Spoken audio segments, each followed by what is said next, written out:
Si vous voulez, on a bien vu récemment avec l'affaire de Notre-Dame, cette tragédie de Notre-Dame, les vieilles pierres, ce ne sont pas simplement des pierres, il y a un esprit des lieux, il y a une âme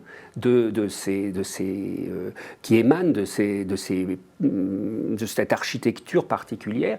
Et là, en ce qui concerne les Pouilles, eh bien, il y a une âme très particulière puisque c'est vraiment une sorte de réservoir de civilisation, puisque notre civilisation est partie de la Grande Grèce. Elle a connu, les Pouilles ont connu d'abord alors des peuples qu'on ne connaît pas nous en France, les Messapiens, mais ensuite les Grecs, les Spartiates en particulier, et ensuite les Romains.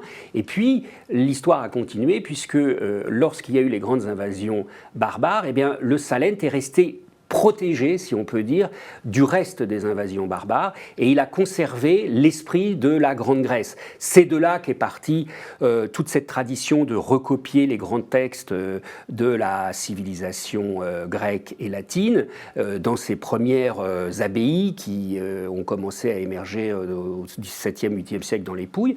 Et donc, si vous voulez, pour moi, c'est un peu un symbole d'un réservoir de civilité dans un monde qui commence à devenir de plus en plus barbare.